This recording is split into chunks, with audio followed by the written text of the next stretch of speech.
नमस्ते बच्चों, मैं डॉक्टर सीमा चौधरी, सह आचार्य संस्कृत, राजकीय महाविद्यालय बूंदी। द्वितीय वर्ष के पाठ्यक्रम में निर्धारित आपकी पाठ्य पुस्तक अभिज्ञान शाकुंतलम के 5 श्लोकों का अध्ययन हमने कर लिया है। तृतीय अंक का 5वां श्लोक है जिसको हमने पढ़ लिया है, अर्थ देख लिया है उसका। अब उससे आगे आप देखिए, जो 6वां श्लोक है उसका गद्य भाग देखिए। ततः प्रविशति यथोक्त व्यापारा सह सखीभ्याम शकुंतला। तो ततः प्रविशति, इसके बाद प्रवेश होता है किसका? यथोक्त व्यापारा सह सखीभ्याम शकुंतला।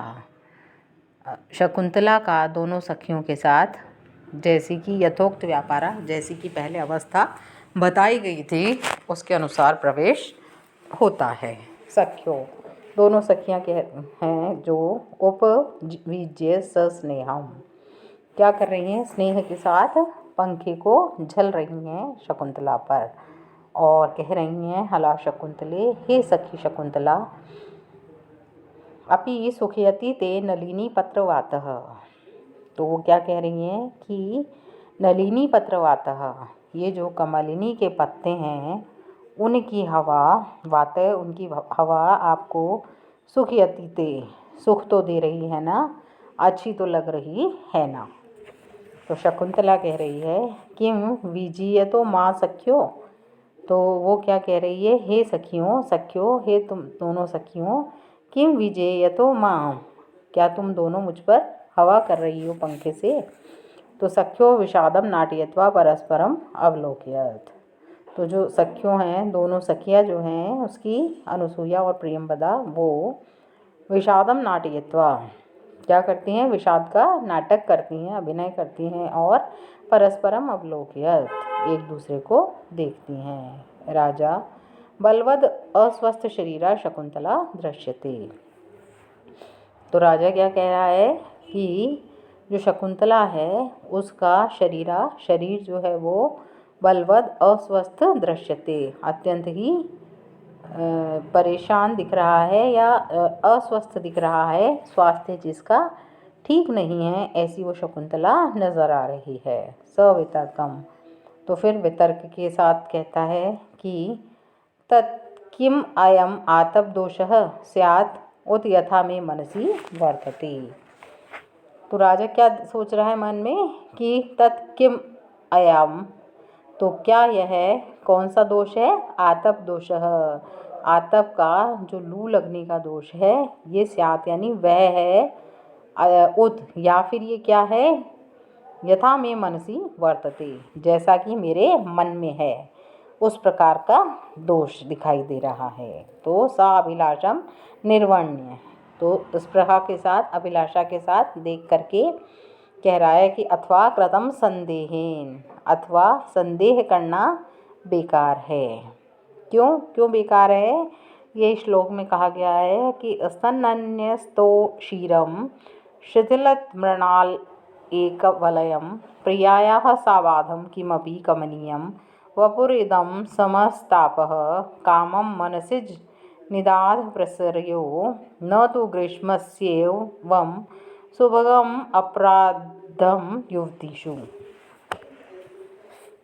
इसका अन्वय इस प्रकार से है बच्चों कि प्रियायाः स्तनन्यस्तौ क्षीरं शिथिलत मृणाल एक वलयं साबाधम इदं वपुः किमपि कमनीयम् अस्ति कामं मनसिज निदाद प्रसर्यो तापः समं भवति तु युवतीषु ग्रीष्मस्य अपराधम एवं सुभगम न भवति।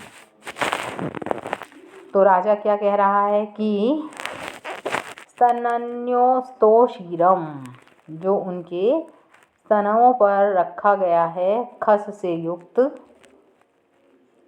और प्रशिथिल मृणाल लेक वलयम, और शिथिल पड़ गया है, ढीला पड़ गया है कमल नाल के एक कंकण वाली वह पीड़िता भी कैसी है? साबादम, पीड़ित होने पर भी, किमपि कमनीयम, क्या फिर भी वो शरीर सुंदर ही है।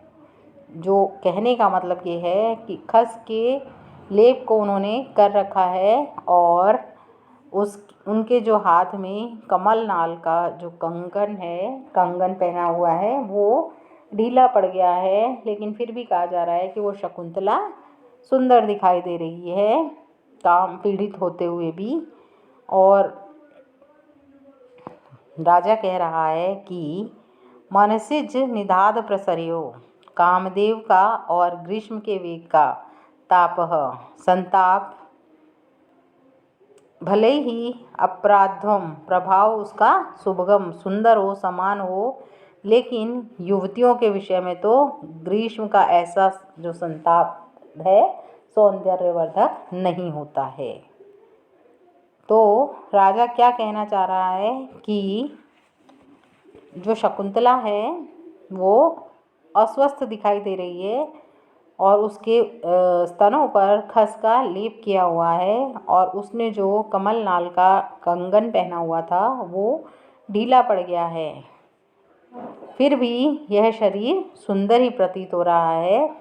तो वो कह रहे हैं कि भले ही काम और ग्रीष्म के संचार का ताप समान हो, अर्थात दोनों में ही गर्मी अत्यंत होती है, लेकिन युवतियों के विषय में ग्रीष्म का जो संताप है ऐसे सौंदर्य को बढ़ाने वाला नहीं होता है।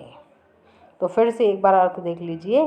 प्रियाया, ऐसी प्रियतमा शकुंतला जो कि कैसी है, स्तन्यस्तोषीरम, जिन्होंने अपने स्तनों पर खस का लेप लगा रखा है, और शिथिलित मृणाल एक वलयम, और ढीले कमल नाल के एक कंकन वाला वह पीड़ित शरीर भी, इदम वपु, यह शरीर भी, किमपि कमनीयम अस्ति, क्या सुंदर ही है, अर्थात वह शरीर फिर भी सुंदर ही प्रतीत हो रहा है। कामम, जो भले ही काम और मनसिज निधाद प्रसर्यो और ग्रीष्म के संचार का तापह समः भवति, ताप समान ही होता है, तो लेकिन फिर भी क्या कहा जा रहा है कि युवतीषु, युवतियों के विषय में जो ग्रीष्मस्य अपराधम, ग्रीष्म का ऐसा संताप क्या होता है, शुभगम न भवति, एवं सौंदर्यवर्धक नहीं होता है। इस प्रकार से तो यहाँ पर बच्चों राजा जो है बैतस कुंज में शकुंतला की चेष्टा और शीतोपचार को देखकर सोच रहा है कि अब यह संदेह करना बेकार है कि यह ग्रीष्म के प्रभाव दूर करने के लिए किया जा रहा उपचार है, अथवा काम के संताप को दूर करने के लिए किया जाने वाला प्रयास है। कहने का मतलब ये है कि यह काम संताप ही है, ग्रीष्म का संताप नहीं है। इसलिए राजा कहता है कि इन्होंने अपने शरीर पर खस का लेप लगाया हुआ है, हाथ में कमल नाल का कंगन है जो कि ढीला पड़ गया है, जो विरह की कृष्णता का परिचायक है। यह सब कुछ होते हुए भी पीड़ित इसका शरीर सुंदर ही दिखाई दे रहा है। राजा कहता है कि यह सत्य है कि काम एवं निधाद का संताप समान ही होता है, लेकिन युवतियों के विषय में निधाग का ताप इतना सौंदर्यवर्धक नहीं होता है, अर्थात लू लग जाने पर युवतियाँ इतनी सुंदर दिखाई नहीं देती हैं। अतः अवश्य ही यह काम संताप का प्रभाव है, ग्रीष्म का संताप नहीं है। तो ये इस श्लोक का अर्थ है बच्चों। इसमें कहा जा रहा है कि शिथिलित मृणालेक वलयम, संताप से सूख जाने के कारण यह शिथिलता है। एक वलयम, यह कहकर दूसरे वलय को सहन न करने की अयोग्यता भी सूचित की जा रही है। और साबाधम में आंग के प्रयोग से पीड़ापूर्ण शरीर के अंगों में है, जो संपूर्ण शरीर है उसमें पीड़ा व्याप्त है, इस प्रकार की अभिव्यक्ति होती है, अर्थात शरीर पीड़ा से युक्त नहीं है अपितु पीड़ा के साथ वर्तमान है। समस्तापह, लू लगने पर तथा काम ज्वाला से तपने पर शरीर की दशा तथा उसके लक्षण समान होते हैं, लेकिन लू लगने पर शरीर की कमनीयता समाप्त हो जाती है तथा काम ज्वाला से झुलसने पर भी शारीरिक कांति न केवल पूर्ववत बनी रहती है अपितु बढ़ जाती है। यहाँ लू के प्रभाव से काम प्रभाव को विशेष बताया गया है, इसलिए बच्चों व्यतिरेक अलंकार है। और शकुंतला के शरीर की स्वस्थता का प्रतिपादन करने वाले कारण के न होने पर भी शरीर की कमनीयता रूप कार्य की उत्पत्ति दिखाई गई है, इसलिए विभावना अलंकार भी है। और शकुंतला इस विशेष का कथन करने के स्थान पर युवतीषु इस सामान्य का कथन करने के कारण यहाँ अप्रस्तुत प्रशंसा अलंकार भी है। और छंद यहाँ पर शिखरिणी है, जिसका लक्षण आप सभी जानते हैं। रसे रुद्रेश छिन्ना यमन सबला व शिखरिणी। और यहाँ पर बच्चों जो छंद शिखरणी हुआ है और अलंकार अप्रस्तुत प्रशंसा व्यतिरेक और विभावना है। अब इसके आगे आप देखिए प्रियंवदा कह रही है जनांतिकम, अपने हाथ की ओट लेकर के कह रही है कि अनुसूये हे अनुसूया तस्य राजऋषे प्रथम दर्शनाद आरभ्य पर्युत्सुकेव शकुंतला। जो अनुसूया वो क्या कह रही है प्रियंवदा कि तस्य राजऋषि, वो जो राजऋषि हैं उनके प्रथम दर्शन से, जब उनका पहली बार उन्होंने देखा उनको, तब से ही शकुंतला कैसी है, पर्युत्सुकेव, खिन्न सी रह रही है। किम नु खलु अस्यास्तस्मिन्नितो अयम आतंको भवेत्।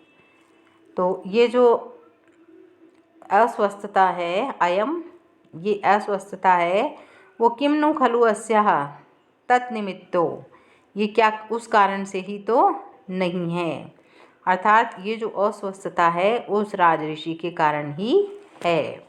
अनुसूया, तो अनुसूया जवाब दे रही है सखी, हे सखी मम अपि ईदृश्या शंका हृदयस्य है, मेरे हृदय में भी इसी प्रकार की शंका आ रही है।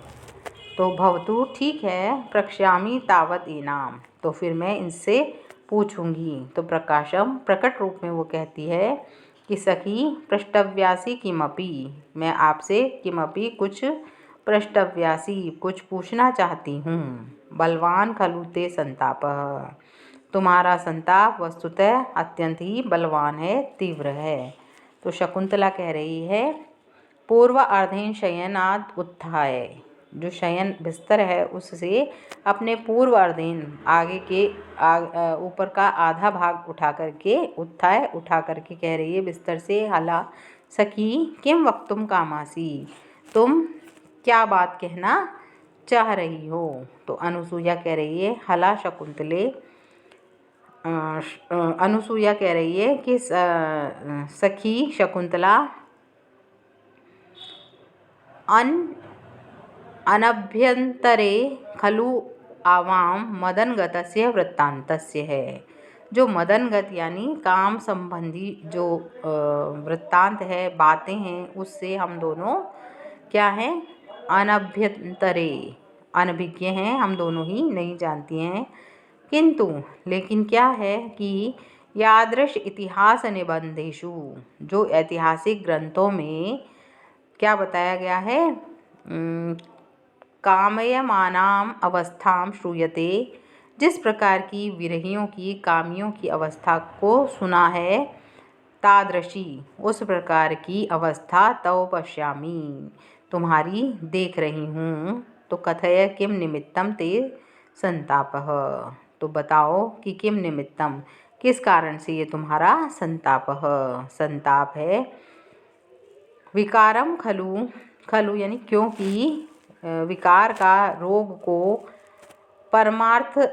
परमार्थ तो अज्ञात्वा अनारभ्य प्रतिकारस्य है, क्योंकि विकार का, रोग का जब तक परमार्थो अज्ञात्वा, बिना जाने उसका उपचार करना, प्रतिकार करना संभव नहीं हो सकता है।